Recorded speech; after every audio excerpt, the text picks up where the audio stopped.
Legacy Kiri Civil War Arc Chapter 39 A turning point. No one really knows how it began, the bloodline purge, that is.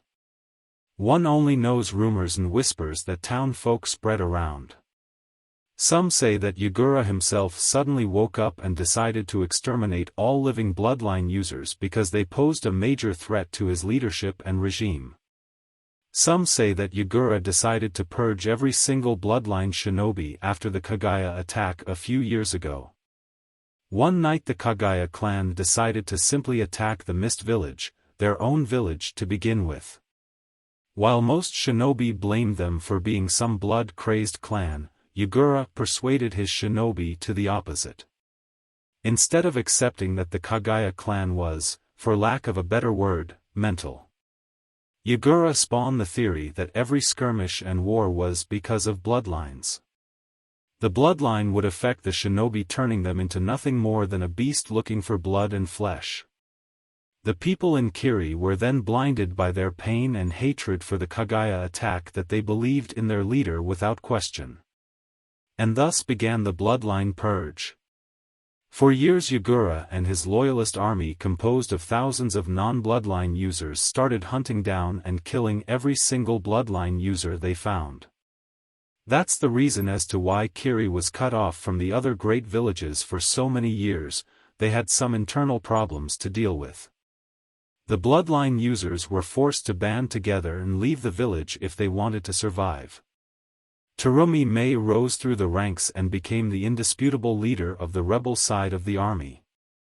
Mei commands around 4,000 shinobi who are fighting to regain back their home. But the worst part is that they are fighting people they once considered comrades, friends, lovers. After years of skirmish, battles, blood and many deaths, Mei decided to turn towards the great shinobi villages to ask for aid to their cause. Mei decided to ask Konoha, the strongest of the 5 great villages, for help. She was lucky that her prayers were answered and she was given 8 hardened and strong shinobi to fight for her cause. The dragons had just introduced themselves to the rebel leader, Terumi Mei. Everyone was geared up and ready for their travel and fight against Yagura's tyrant regime. With a small wave of hand every single shinobi blurred out of Konoha heading towards the Mist Village. The trees seemed like blurs as everyone was moving fast. Mei had already left for a few days and it wasn't good the leader to be absent for long periods of time. Mei was leading the group. She was being flanked on the left by one of her bodyguards Chojuro and to her right-hand man, Ao. Mei was extremely pleased with the help she got and couldn't wait for the war to be over. Chojuro was a bit fearful. He could feel that they were powerful shinobi and could only hope that they didn't turn on them. Ao was another story. He didn't trust them in any way whatsoever. The little digression he had the dragon leader, Silver, only seemed to increase it. Something didn't feel right with these dragons. The 7 swordsmen of the mist never needed any masks to cover their faces. All this secrecy was driving him mad. Ao brought his right hand and made half the tiger seal. Ao focused chakra into his eye, the one covered by the black eye patch. His eyes suddenly glowed white and his veins bulged out slightly, but everything was hidden by the patch. Ao gasped when he saw just what type of shinobi they were.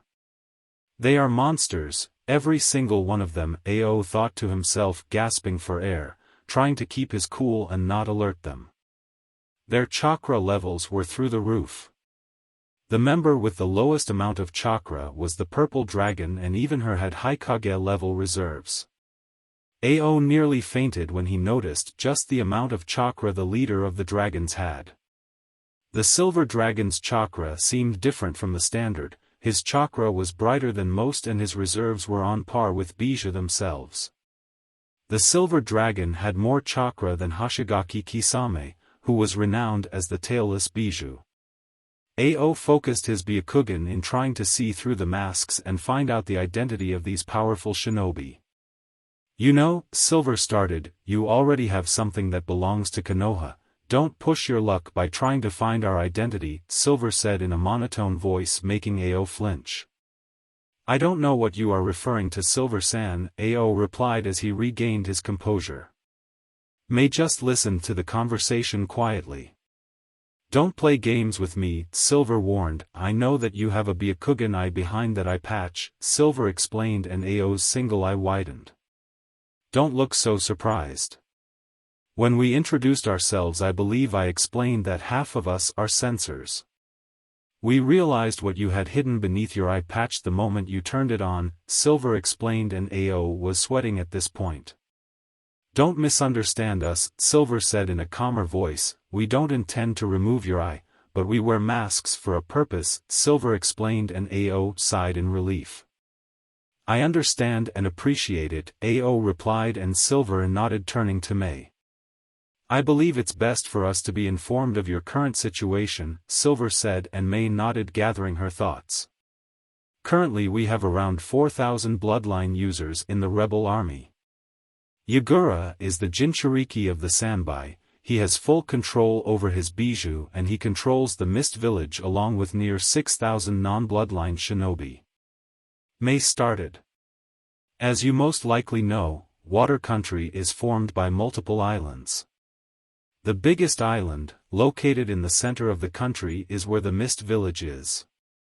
This island is surrounded by several other where there are several outposts. Our army is spread out between two islands which we managed to capture the strongholds, May explained.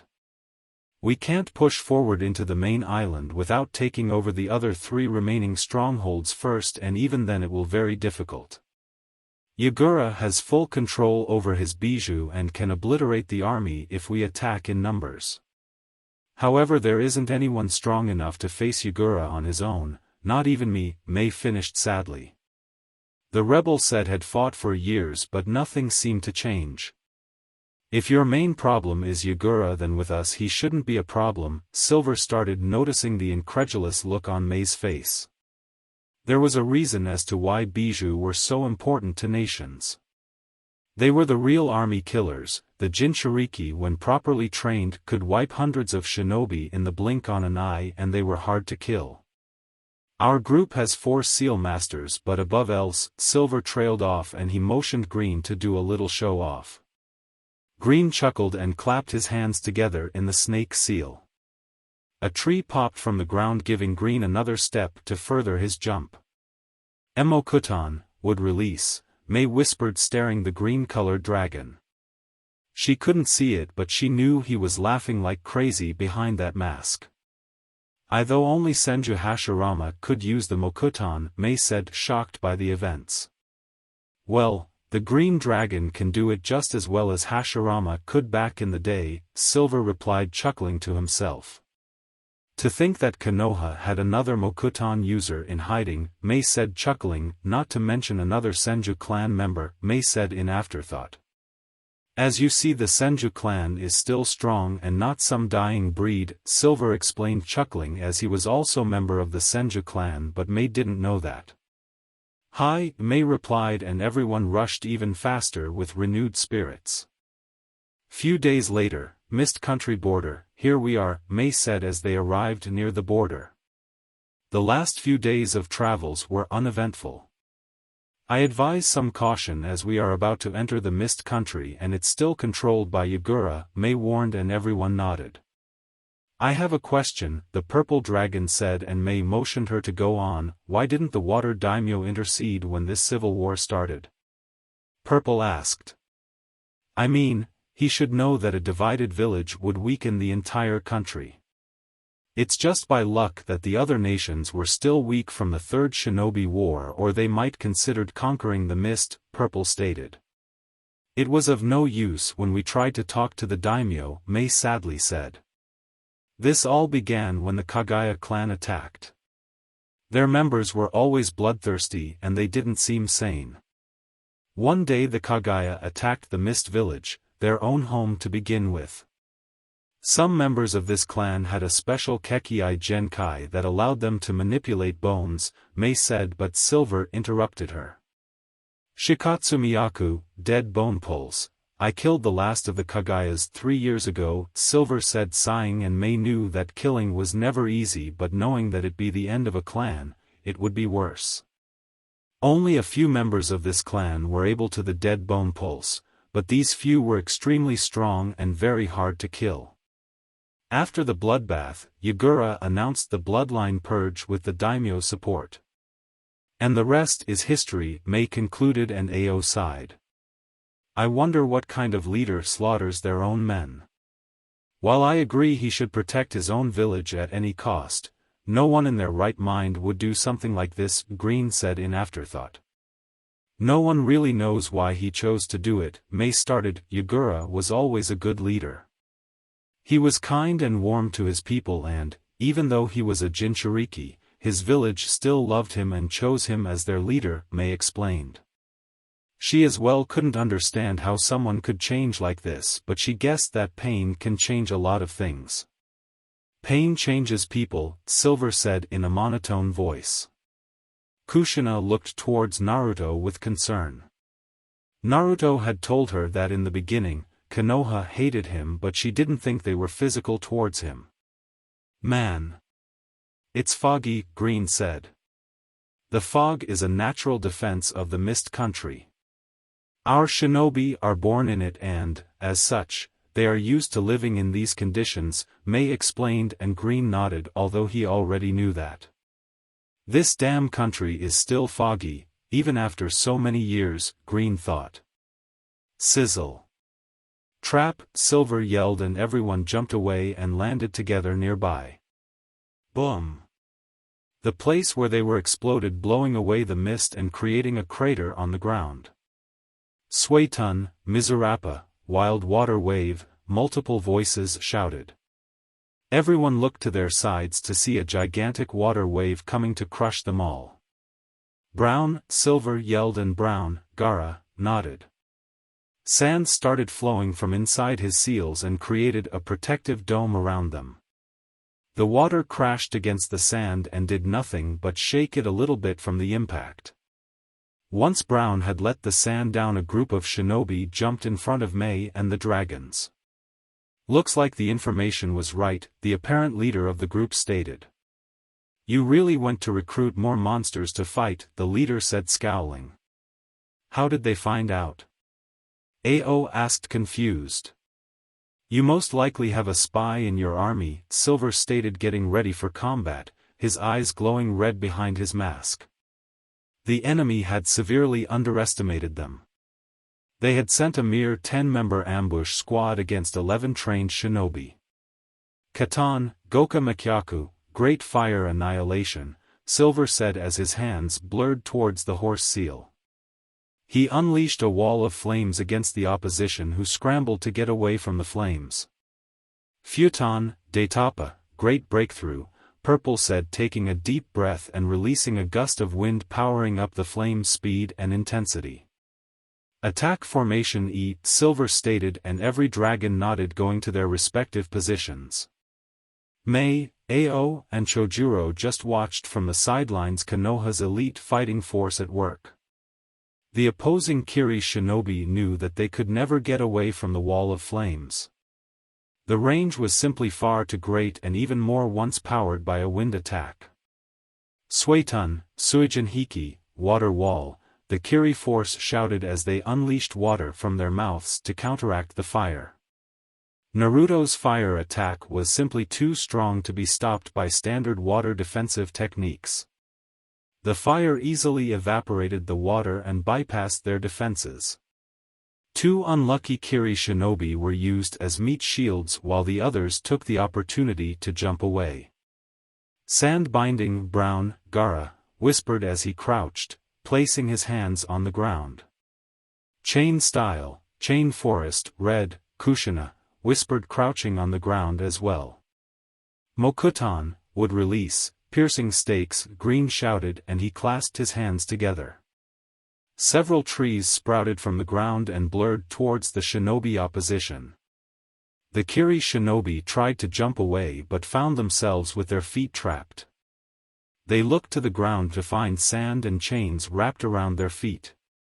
The trees continued on their path and pierced most of Shinobi, killing them all almost instantly. Mei, Ao, and Chojuro had their jaws on the ground. These dragons had just decimated 10 shinobi that weren't fresh and out of the academy. Yagura wouldn't send some lowly skilled shinobi against Mei, Ao, and Chojuro. To kill these 3 it would require shinobi of above average skill.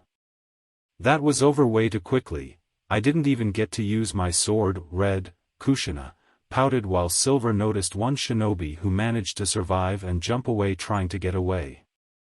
Deva Path, Bansho Tenin, Silver said, pointing his right hand palm towards the fleeing shinobi. Silver's eyes were glowing silver behind his mask. The shinobi froze mid-air and started flying towards Silver, who caught him by the throat and slammed him against the ground. Green, if you please, Silver said, and Green nodded, using a few trees to pin the Kiri shinobi to the ground. The Kiri shinobi was kneeling on the ground with trees attached to the legs and both arms. Why you, Pant, might as well, Pant, kill me, I'll never talk, the Kiri shinobi panted, trying to ready himself for possible torture. He himself was already bleeding from 2 punctures wounds because of the wood and had several burn marks. He wouldn't last much longer. You don't have to, Silver said, walking towards the Kiri shinobi and placing his hand on top of his head. Human path, Silver said, and everything the Kiri shinobi ever knew, learned, and experienced flowed into Silver's mind. Is he a Yamanaka? Mei wondered in thought as she watched Silver concentrate and enter the enemy's mind. They never knew of any Yamanaka that was this powerful, much less with such chakra capacity. You do have a spy in your army. Yagura himself said so when he briefed this team to the ambush mission. Although he's way too low in the food chain to know any relevant information, Silver said before another thought came into his mind. Let's even the playing field, Silver said, taking a few steps back. Naraka path, Silver said, pointing his arm to an empty spot on the ground. Suddenly a massive head sprouted from the ground, surrounded by purple flames. It was the King of Hell, and Silver had summoned him. What the hell is that? Ao yelled, taking a step back, making Chojuro grasp his sword. Silver, what are you doing? Yellow, Minato, asked, curious as to what his son was doing. Is he going to heal the enemy shinobi? Yellow thought. Suddenly a bright green light started glowing in the King of Hell's mouth and flew into the Kiri shinobi. The Kiri shinobi's body started glowing and all of his wounds started healing. The flesh started mending itself together. His bones snapped to their proper location. Once the blood had been swiped away from his skin, the Kiri shinobi stood there perfectly healed. What? How? Why did you do this? The Kiri shinobi asked, completely confused as to what happened. Nothing you will remember, Silver said, walking towards the Kiri shinobi and crouching in front of him. Look into my eyes, Silver said, with his manjikyu glowing behind his mask. The Kiri shinobi's eyes widened and he let out a gasp, and he was drawn and frozen, staring into Silver's eyes. The Sharingan, that's how he placed Chojuro in a genjutsu with just a glance, Ao thought, shocked by the revelation. Of course, long blonde hair, the eye contact, entering the another's mindscape, the fan on his back. Mei thought to herself, chuckling. You are a loyal shinobi to Terumi, Mei. You don't hate the bloodline users. You infiltrated Yagura's army as a spy under Mei's orders. Understood? Silver asked, and the Kiri shinobi simply nodded. His eyes were blank and dead. Koto Amatsukami, Silver said, completing his technique and making the Kiri shinobi blink slowly as his eyes regained their usual brown color. Green released the wooden tentacles and the Kiri shinobi quickly rose. He walked calmly and kneeled before Mei. What are your orders, Mei-sama? The Kiri shinobi said, kneeling in front of her with his head lowered. What did you do? Mei asked, completely bewildered. This was my most powerful illusion. This illusion is so powerful that the victim doesn't even know he's being affected. It allows me to enter my opponent's mind and manipulate them by giving them false experiences, making it seem as if they were doing things of their own free will. It is regarded as a genjutsu of the highest class due to the victim being entirely unaware that they are being manipulated, Silver explained, rising, and May gulped. Though I can only apply it to weak-minded people. Shinobi with strong minds can try and fight it. To them it would end as a clash of my mind against theirs, Silver explained, and everyone let out a sigh of relief, minus Chojuro of course, who was still shaking. You live to the expectation, Senju Naruto, May said with a amused tone, making everyone freeze except Naruto, who chuckled. How did you find out? Naruto asked as he removed his silver mask. Blood-red Sharingan eyes looking towards May. That Yamanaka-style jutsu did throw me off, but when I heard you saying, "Look into my eyes," and that fan on your back, coupled with your blonde hair, made it hard to be mistaken, May explained. It lasted longer than I thought it would, Naruto said, chuckling, while the rest of the dragons shook their heads. Tsunade-sensei is going to be pissed, purple, Hinata thought. So you Uchiha Madara's grandson, Ao said, stepping forward and looking straight into Naruto's Sharingan eyes. Why does everyone instantly says my gramps' name? Naruto rhetorically asked. I mean, Senju Hashirama and my father Namikaze Minato were legends on their own right, Naruto stated. Yes, but Madara outshone them, Ao simply replied. I tamed the 9 Bijou and formed the village system / I killed a battalion of shinobi with a single jutsu, Hashirama and Minato both thought, drawing circles on the ground while both redheads tried to comfort their husbands. What's your name? May asked towards the kneeling shinobi. Han replied. The ambush has failed since we had help from Konoha. You are to continue your spy work. Report every week or when you find pertinent news, May ordered. As you wish, May-sama, Han answered and quickly turned to leave and report to his leader, Yagura. They were smart enough to ambush us in the border, Blue stated. Yagura is no fool.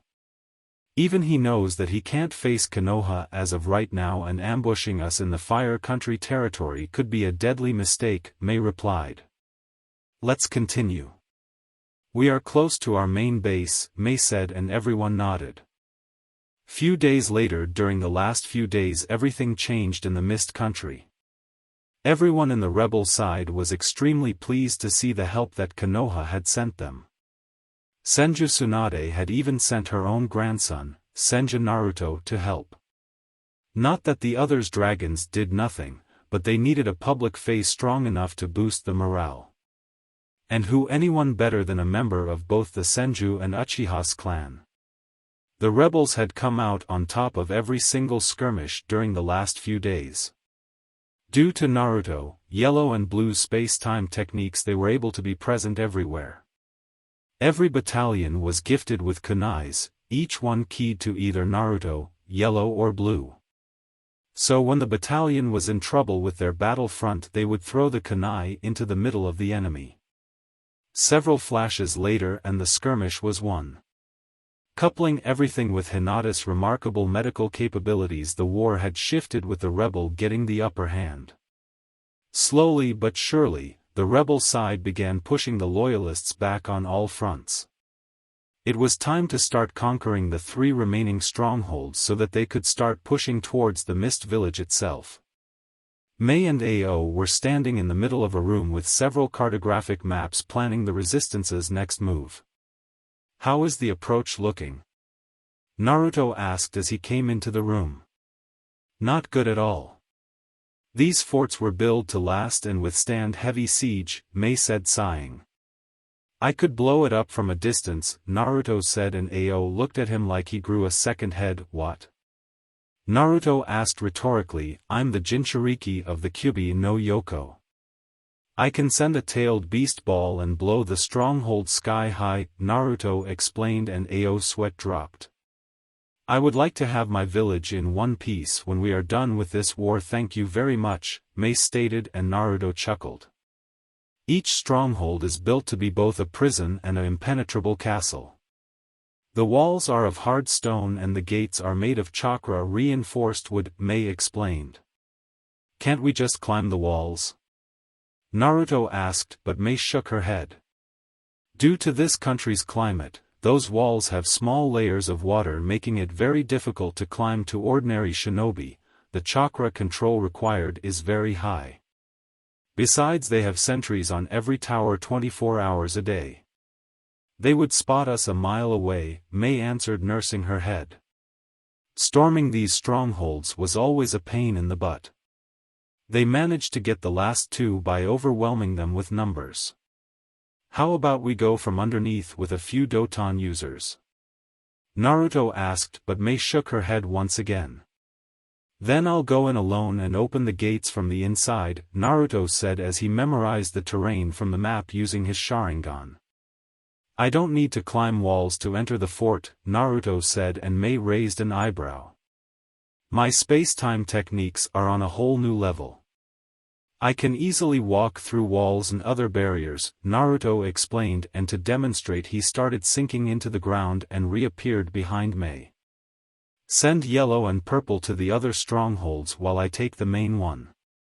They are the best at stealth and should be able to sneak in easily, Naruto explained, and Mei nodded. According to Han, Yagura is gathering the main army in the village. He seems to already be expecting for us to be able to conquer these strongholds before advancing, Mei said, and Naruto nodded. Let's gear up for the siege, Naruto said, and everyone left the room. Next day. Is everything ready? Naruto asked Mei. Since she was the commander of the troops, it was her job to coordinate everything. The troops are ready to storm the stronghold once the gate is open.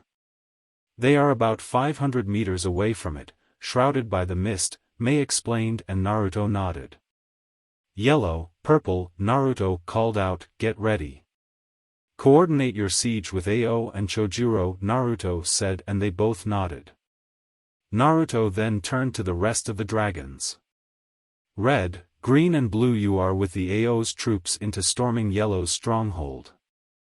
Black and brown, you are with Chojuro's troops, Naruto ordered, and everyone nodded, walking away into their respective positions. Purple, Naruto called out, and she walked towards him. I'm delivering you the closest I can to the castle, Naruto said, and she nodded. Naruto discreetly handed her a 3-pronged kunai. You be careful, all right, and call me if you need, Naruto whispered in a gentle voice. Don't worry so much, Naruto-kun, Purple replied, taking the kunai and putting it in her pockets. Of course I worry, Naruto said, and grabbed Purple by the waist, flashing away. So she's Hyuga Hinata, interesting, Mei concluded to herself once she caught a glimpse of the intimate moment between the purple dragon and Naruto. Just from that small glance she could see that they were very close and that Naruto held her safety above everything. Northern Stronghold. It was a very dark night. The many clouds that there were, covered the whole sky, blocking the stars and the small light coming from the moon. Night was the ally of the shinobi. The shinobi were trained assassins, sound was their enemy, the darkness their friend. The only thing visible were the torches on the stronghold and a pair of blood-red eyes glowing in the dark as they scanned the surroundings. Mei shivered as she looked towards Naruto. It was so dark that it was difficult to see in much detail anything coming from Naruto, but she could clearly see his eyes. Those blood-red eyes with 3 tomos shining and swirling in the night. Those eyes that seemed to belong to demons. Those eyes were scanning everything as if looking for prey. Those eyes belonged to hunters. Naruto, Mei were standing just outside of the stronghold with 1,000 shinobi behind them. They were about to siege the biggest and strongest of the 5 strongholds. This one was different from the other from the fact that it was not only bigger but housed more shinobi inside. Unlike the others where the shinobi just took shifts, this stronghold actually housed living quarters and had full-time shinobi working and guarding it. The other must have already began their attack. "I'm moving into position," Naruto said, and Mei nodded. Naruto swirled away and Mei turned to her troops and let them know to get ready. Naruto reappeared outside of the stronghold's walls. He leaned against the wall, being shrouded by the darkness and enveloped by the shadows of the night. One of the benefits of the Sharingan was night vision. Naruto could see at night just as he could see during the day. The fact that his vision was black and white with only chakra having color didn't seem to bother him much. Naruto did a quick head count and counted 10 sentries. 4s were standing inside 4 tall towers overlooking the plains in front of them, while the remaining 6 guards were patrolling the walls. Naruto pondered what to do. Should he kill the sentries and then go for the gate, or simply bypass them all and open the gates without them even knowing? Naruto opted for the first. If he took the sentries and then opened the gates, the army would be able to approach the stronghold and enter it without being detected. Yagura's men wouldn't know what happened until the rebels were already inside the castle, and then it would be too late. Naruto quickly formed a mental plan. He swirled away and appeared in each tower just behind the enemies. Naruto covered the enemy's mouth with his hand. The enemy shinobi's eyes widened when he saw a black spear appear from Naruto's other hand going for his neck. He quickly killed them, stabbing them in the throat so that they couldn't scream and alert anyone. With the main sentries gone, he made his way to kill the wall guards. Using the sentry tower as a vantage point, Naruto quickly scanned the inside of the stronghold. He was lucky. The only guard seemed to be at the towers and outer walls. Inside everything was quiet, as most shinobi were most likely still sleeping and some few getting ready for a shift change. Naruto threw a single 3-pronged kunai into the air and watched it sail through the air. As the kunai sailed, Naruto flashed towards the kunai and appeared in a yellow flash mid-air. The guards only saw a small glint as several shurikens came flying towards them, killing them swiftly. Naruto quickly disposed of the bodies by burying them using a small earth jutsu, because otherwise using a fire jutsu could alert the enemy. Once the enemies had been dealt, Naruto stealthily entered the inside houses of the stronghold. Naruto thanked the heavens by being a sensor, thus allowing him to find enemies more easily. After all, while the Sharingan was an excellent weapon, it didn't allow him to see through walls like the Byakugan could. Naruto walked through the corridors but used the ceiling. One of the things that Jiraiya had taught him is that people very rarely look up.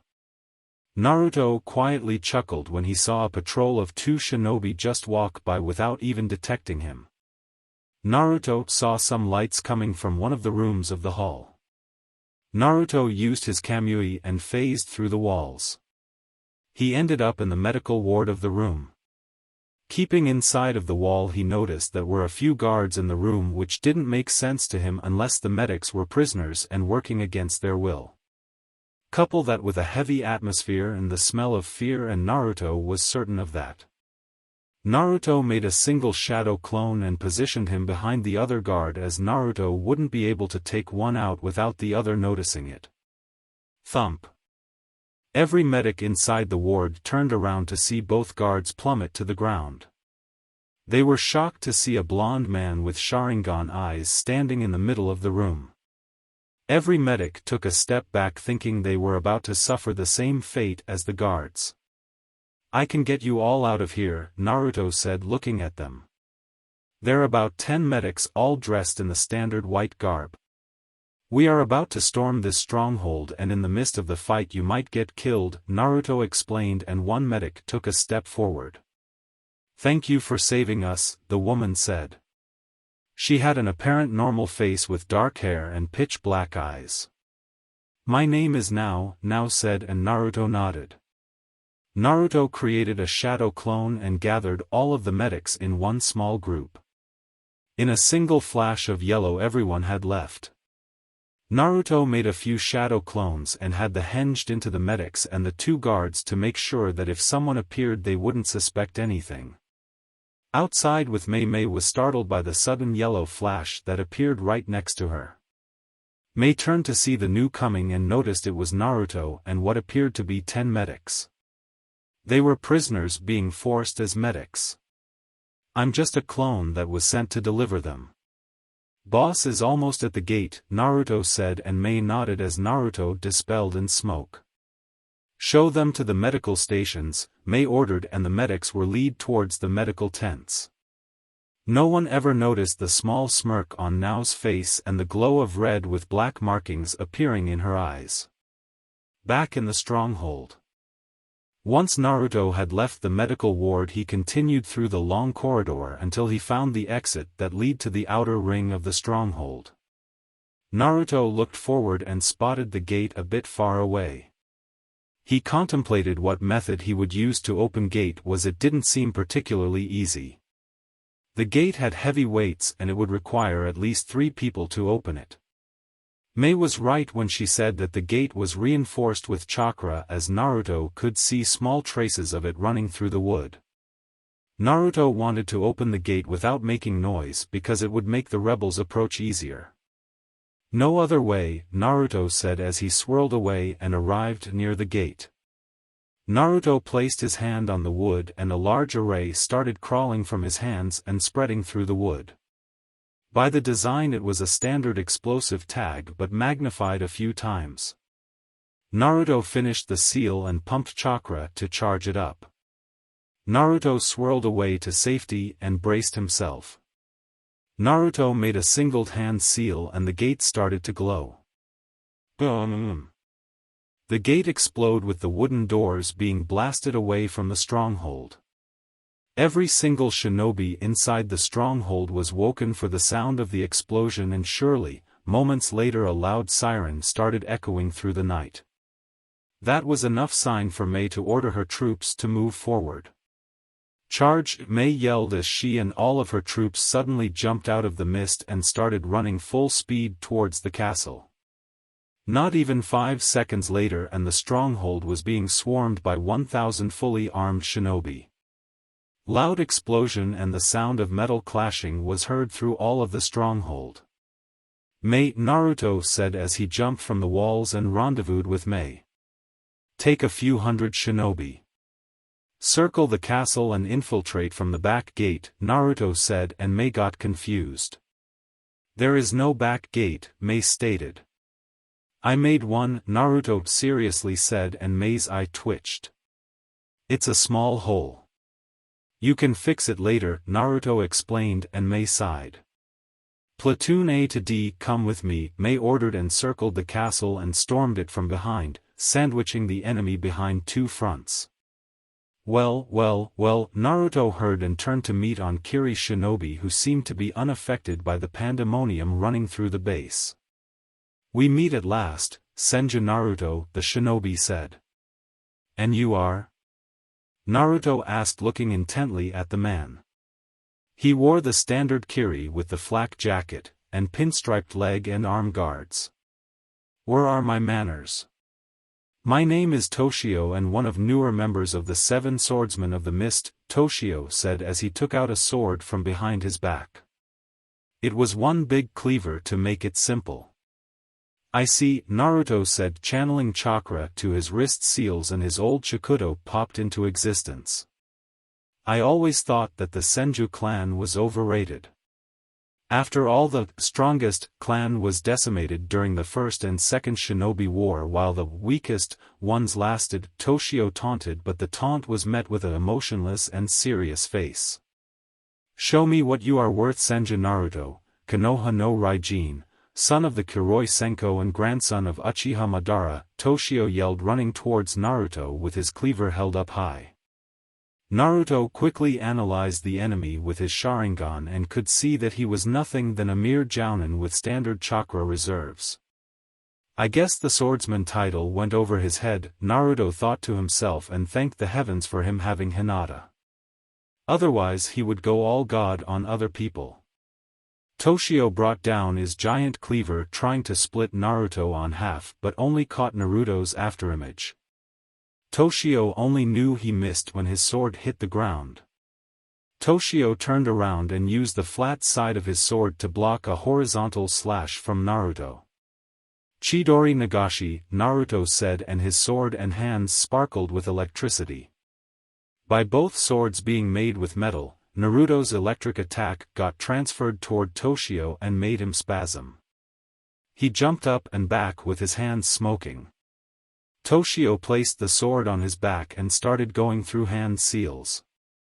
One particular jutsu that Naruto knew all too well.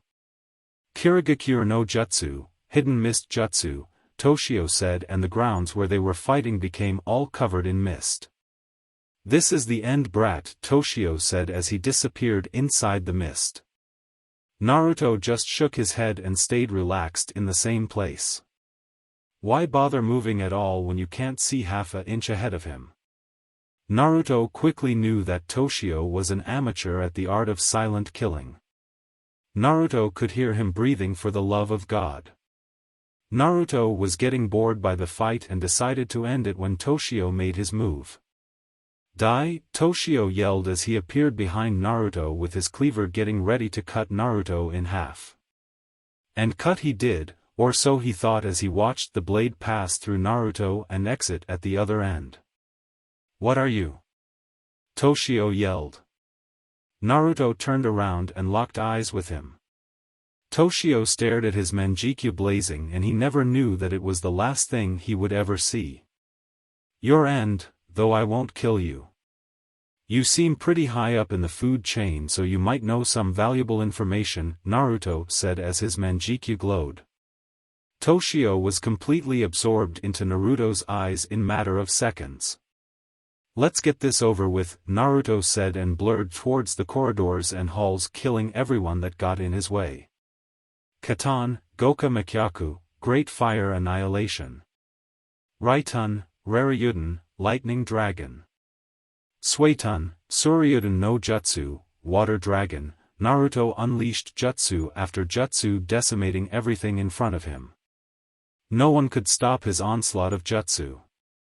From gigantic walls of flames to water and lightning dragons. The siege on the stronghold was brief and swift. In a mere hour the stronghold had been conquered. With AO, red, green, blue and yellow, the attack on the other stronghold had also been swift and efficient. Yellow, Minato, had successfully infiltrated the stronghold and proceeded to slam a big Rasengan against the wooden gates. Once the gates were down, Yellow's forces swarmed the castle and quickly captured it with the use of the Hiraishin and some high-level water jutsus. With Chojuro, black, brown and purple, while purple, Hinata, didn't any fancy space-time techniques. She didn't require them to be an extremely effective shinobi. Just with her Byakugan and her extremely accurate aim, coupling that with deadly poisons, she was a force to be reckoned with. Though Purple was supposed to infiltrate the castle, she took a different approach. Purple simply approached the gates from the outside, without no one even noticing her, and simply punched the gates. The wooden gates that were supposed to withstand heavy siege were simply blown from their hinges and crashed into the back of the stronghold. That's one scary woman, Chojuro shakily said, while Black, Mito, laughed. Mito did taught Tsunade the basics of super strength, though Tsunade managed to refine it to a whole new level. With Brown's sand and Black's shields, the life losses were slim to none. Purple lead the attack and they decimated the enemy in a matter of hours. Next day Mei, Ao, Chojuro and most of the dragons were gathered at the main stronghold, the one Naruto and Mei conquered. The castle had a cheerful ambient. This was the most they ever achieved in almost 2 years of fighting. We did one hell of a progress today, Mei said, and her troops cheered. Just a few more days and everything would be over. We have Naruto and his dragons to thank for, Mei said. You don't, huh? A massive explosion echoed through the grounds, making everything shake from the power. Naruto and the dragons quickly made their way towards the surveillance towers and they managed to see the location of the explosion, not too far away. "That's the medical stations," Mei stated while Naruto realized that Hinata was there doing what she could to heal the injured. "Hinata!" Naruto yelled and started running since he couldn't sense her marker anymore. The rest of the dragons and Mei run towards the location of the explosion as well. Medical camps, few minutes earlier. Purple was working at the main tent healing the injured. The loss of life during the siege was minimal but there was always injured shinobi. Hinata was a very good healer and extremely skilled in the mystical palm. Apparently the better your chakra control was, the more efficient was the technique. "The bones are in their proper place, give it a few days and you will back to new," Purple said and the shinobi thanked her. Hinata quickly finished the remaining patients and went for checkup routine on all of them before she decided to leave. "Takumi-san," Purple said as she entered the room of the head doctor. "I'm leave dash," Purple was saying but stopped when she saw Takumi's body on the ground in a pool on his own blood.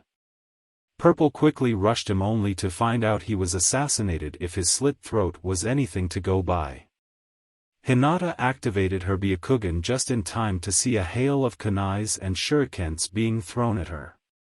"Kaiten," Purple said and started spinning in a blue dome of chakra and blocking every single projectile that was thrown at her.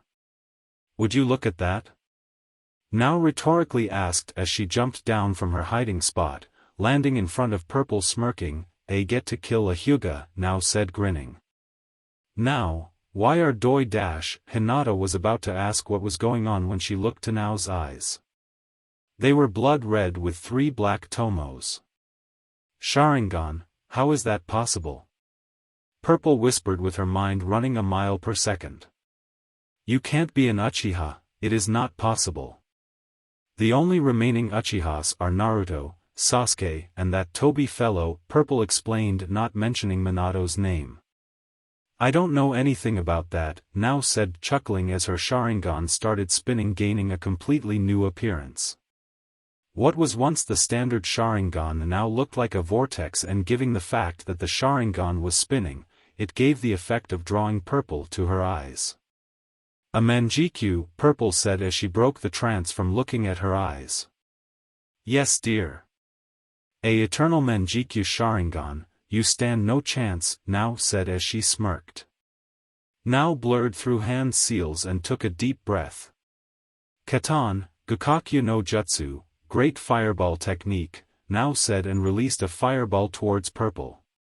Purple jumped away to avoid and the whole medical tent went up in flames, making it nothing more than a battlefield. "Suetun, Suijin Hiki, water wall," Purple said mid-air and released a small water wall to block the flames that decimated the tent.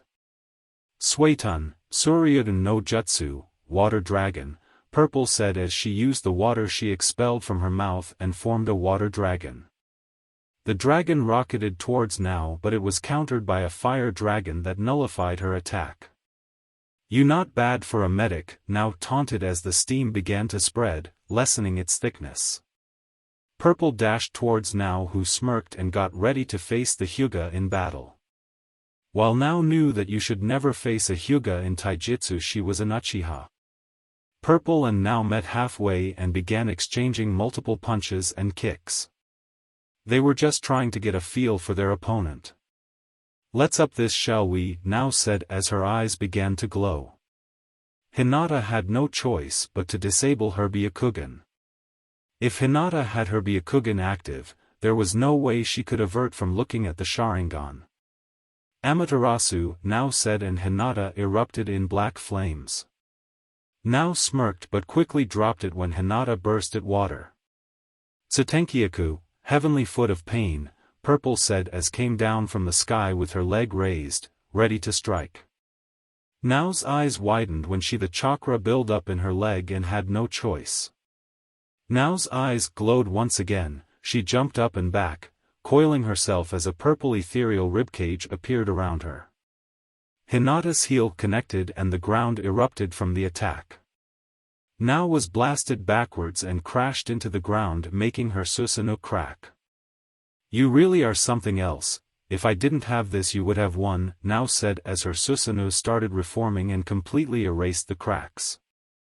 "Susanoo," Purple stated as the dust cleared. "How do you know this power?" Now curiously asked. "I know all about the Susanoo and his weakness," Purple stated while Now took it as an offense to her eyes. "The Susanoo has no weakness, it's our ultimate defense," Now said as her chakra flared. "I beg to differ," Purple said, crouching on the ground and going through hand seals. "Hijitsu, Mugen no aim, secret technique, endless rain," Purple said, crouching on the ground. Soon enough clouds started gathering and rain started to fall. "The Susanoo's weakness is himself. The Susanoo is created of pure chakra and as such can be absorbed," Purple explained, and Nao's eyes widened when her Susanoo began to show signs of starting to melt. However, Nao would have nothing of that and funneled more chakra into her eyes, making the Susanoo regain his balance. "Your rain is useless," Nao said, laughing while Hinata shook her head inwardly. "The Susanoo already eats lot of chakra. By using my rain I'm making you double the amount required to stabilize it. The bigger the Susanoo the more chakra it eats. And your chakra reserves are the standard Kage level, you won't last much longer," Purple thought to herself, analyzing the battlefield. Purple suddenly dashed towards Nao, who smirked and braced herself. Nao's Susanoo swung her purple ethereal saber. Purple simply crouched on the ground, making the blade fly by harmlessly above her head. Purple quickly rose from the ground and in a burst of speed she arrived near Nao. Purple cocked her fist back and smashed it against the shield, cracking it. Nao was pissed as she was pushed back by a medic of all people. Nao pushed more chakra into the Susanoo and it began expanding, covering the ribs and starting to form some humanoid form. Nao rose from the ground and her Susanoo started swinging the saber wildly, trying to hit the elusive purple dragon. Suetun, Purple started going through hand seals but was stopped by a burst of black flames right on top of her mask. Purple quickly stopped channeling chakra into her mask and it fell to the ground, revealing the face of one Hyuga Hinata. "So I was fighting Hyuga Hinata. Now it all makes sense," Nao stated, shaking her head. "No other Hyuga could give me the headache you are giving," Nao said, getting ready to strike once again. "While she's using the Susanoo she's restrained to only using that saber," Hinata thought, crouching and absorbing the chakra she stole from Nao's Susanoo. "Dokujiri, poison mist," Hinata said and took a deep breath and released a cloud of purple-looking smoke into the area. "Shit," Nao said, cursing her luck and taking a deep breath. Nao began swinging the sword wildly, trying to rid of the damn poison mist. Suetun, Teppadama, water bullet. Shuriken Kage Bunshin no Jutsu, Shuriken Shadow Clone, Hinata shouted from multiple directions. Hundreds of water bullets and shurikens rained down of Nao's Susanoo, who buckled from the pressure. Nao was pushing more and more chakra into her shield, trying to sustain it to block all the incoming projectiles. Hinata appeared right in front of Nao and smashed her fist into her Susanoo, making visible cracks appear on the shell. Nao was thrown backwards and crashed into the ground. Nao coughed and held her head in pain just as she saw Hinata coming down from the sky once again. "Tsutenkyaku, heavenly foot of pain," Hinata said and smashed her heel into Nao's Susanoo, cracking everything and making a huge crater appear. Hinata jumped back and crouched on the ground, taking a deep breaths. "You bitch," Nao said, appearing from the dust cloud and nursing her bleeding arm, also taking deep breaths. Nao locked eyes with Hinata and said, petrifying gaze, 1. Hinata was drawn into Nao's eyes as they began to spin, forming a vortex and petrifying Hinata in place. Hinata was frozen in place, but it wasn't a genjutsu. She didn't know what it was, but once she looked into her manjikyu, Hinata was suddenly frozen in place. "Now die," Nao sweetly said, dashing towards Hinata with a kunai raised. now smiled as she buried the kunai in her chest, killing her. Hinata exploded in smoke and another Hinata rose from the water. Now turned just in time to see a chakra-pumped fist smashing into her face. Now was thrown into the ground and Hinata knew she was going to stay down for good this time. Beaten by, pant, some medic, pathetic, now said spitting out blood, if I'm going down I'm taking you with me, now said and started laughing as she was making half a tiger sign. Hinata's eyes widened when she saw explosive tags spread around all the camp. Apparently now's primary objective was the destruction of the medical camp. Die, now yelled and Hinata crouched on the ground and started spinning. Suetun, Kaiten, Hinata said. Hinata was enveloped in a blue dome of churka with water spinning around her as well. Hinata tried to make her Kaiten as flatter as possible so that she could better dissipate the energy of the explosion. The whole area exploded and became covered in flames. Hinata held on during the explosion, keeping her rotation up as far as she could. Hinata was forced to drop the rotation mid-spin and was blasted away, although not taking the full damage from the explosion. The flames lit up the sky due to the magnitude of the explosion. Once the flames had died down and the dust started to clear, everything was gone. The medical tents, the patients and doctors inside. Everything was vaporized. Hinata rose from the ground, she was a complete mess. She had light burns around her arms and hands, her clothes were singed and half of chest plate armor was destroyed. Hinata sat on the ground taking deep breaths and trying to fight off unconsciousness when she saw a blonde blur. She smiled knowing very well who that blur was. It was her knight in shining armor. Well, not shining per se, but it was close enough. Naruto-kun, Hinata said, closing her eyes and embracing unconsciousness.